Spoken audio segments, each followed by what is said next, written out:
In the early hours of dawn, before the light fully graces the cityscape, a slight tremor runs through the global oil markets. A single word, a threat, a blockade, has the power to ripple outwards, touching every part of our interconnected world. It's not a dramatic act of war unfolding in real time, but the tension is palpable in the air. Iran, a key global player, serves as both a geographical and geopolitical fulcrum, where whispers of a seal on the Strait of Hormuz conjures fear of fuel shortages and a spike in energy prices experienced on the street corners of New York, the gas stations in London, and the bustling markets of Beijing. Prices rise, inch by inevitable inch, threatening to choke economies and squeeze the budgets of ordinary households. Beneath this surface turmoil, the question weighs heavily. What undercurrents have swirled to bring us to this brink of crisis? As we examine this intricate web, we find the geopolitical storm doesn't pivot solely on the obvious players at the forefront. There's Donald Trump, his looming figure casting a shadow over recent history, decision-making marked by a keen focus on the optics of strength and security. His critics argue he inflamed tensions by withdrawing from multinational agreements and tightening sanctions on Tehran. Yet Trump appeared on a tireless campaign, not merely for America, but ostensibly for the globe, a narrative that sets him not as an antagonist of Iran, but a self-styled savior in the chess game of global energy supply. The scenes behind closed doors reveal a world less grounded in ethical responsibility and more enshrined in the pursuit of power, a stage where the United States is both player and pawn, orchestrating events that ostensibly push for peace and safety. Meanwhile, the United Kingdom's layered past echoes with the remnants of a bygone imperial schema.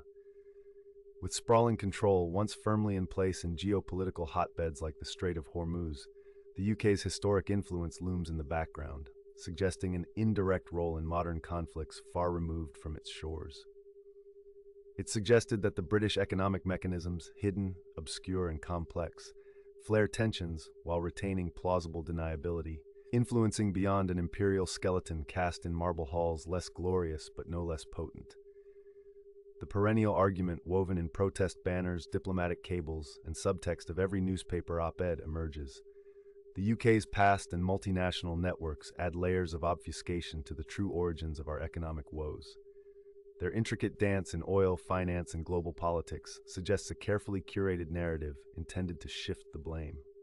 All the while, the energy market groans under the strain of rising demands and fluctuating supplies, the lesser-seen hands of neoliberal puppeteers operating this grand theater. But here is where the investigation takes a twist, hugging against straightforward assertions until the complexity begins to unravel. As political analysts and historians dive into the archives, documents from cabinets of power laid bare, the threads reveal a decades-long continuum of foreign interventions. Dialectics at play not between the US and Iran alone, but involving multinational legacies and overlapping interests. Picture this: in sterile boardrooms, global summits, and UN assemblies, amid polished wood and the scent of leather, policymakers debate peace with as much fervor as they design strategies for control. It is within these halls, and not solely in foreign lands, that the lasting decisions are inked. Yet paradoxically, each peace initiative is unwittingly laced with strands leading us back to economic self-interest. Stunningly, the linkage is often with entities like banks, think tanks, and invisible industries, out of sight but holding the operational levers. This new lens recalibrates our perception of Donald Trump, the very man regards as bulldozing delicacy and bringing simplicity to complex issues. Could it be an scion that his administration was merely setting right what itself succumbed to historical trajectory? As uneasy revelations emerge, they demand we reconsider the conceived image of benevolence, forged by someone willing to challenge status quos to supposedly prevent broader crises. Looking deeper, through a blend of skepticism and a critical lens, we potentially see the reason many opposed Trump within the geopolitical sphere lies in what his actions threaten for deeply embedded power structures.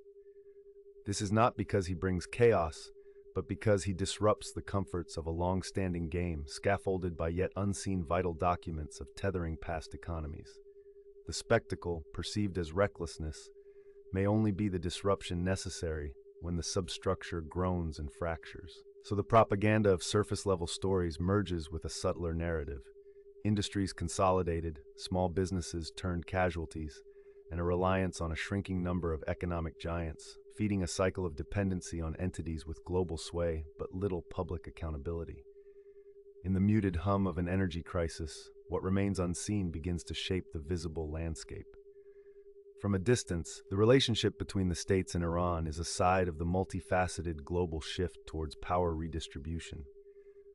The masked architects of industry development and international strategies, those whose fingers trail across papers of trade deals and defense agreements, shape the modern face of geopolitics. It's an open secret the global citizen is largely only privy to outcomes, not processes, betting their futures on systems established long before their time. Here and now lies our challenge, to hold open one eye to what is public and visible, and the other to grasp better the hidden puppet strings of policy and influence. Decisions carved by moment action or historical breath both engage deeply ingrained forces of change. Our lesson is not entirely to upend the old for the new, but to avoid blind allegiance to prescribed narratives. History is not a tool of absolution. It is a spectacle of evolving patterns many dare not face until the world swims against the tides forged ages ago. Trump, many argued, was cleaning the slate, but those tasked to analyze the past shouldn't seek only clean verdicts on figures now gone from office or those entangling active crises like Iran. Instead, recognize a broader inheritance, defined by seats of power both seen and felt, often escaping scathing critique due to their inherent constancy. And so, as the shadow of current events loom, consider the broader implications not just for the world but ourselves. What decisions do we champion? What echoes do we contribute to, extending far beyond a single nation or administration's reach, passively amplifying or challenging the established order? Every action has an immediate impact, visible and unacknowledged consequence.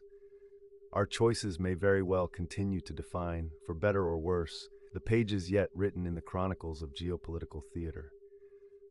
Who steers the undercurrent remains, as ever, a testament to those willing and able to deeply explore rather than merely follow.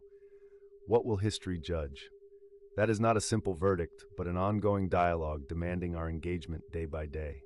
In navigating these complex dynamics, it becomes crucial to recognize the nuanced interplay of power, policy, and public sentiment. Each choice we make resonates through the corridors of political philosophy and the lived human experience, resonating across borders and generations. The interconnectedness of societies means our local actions are but small threads woven into the vast tapestry of global consequence.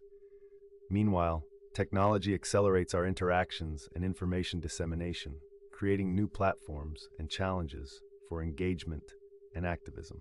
Even as leaders negotiate and strategize in the halls of governance, the real shifts in paradigms often occur in the grassroots, driven by collective will and evolving cultural narratives. It's here, at the intersection of individual conviction and collective momentum, that transformation is not only possible but palpable. Our responsibility, therefore, is to remain vigilant and informed, fostering a global consciousness that prioritizes equity and sustainability. In doing so, we carve a path forward, one that acknowledges the mistakes of the past, yet dares to imagine a more harmonious and just future for all.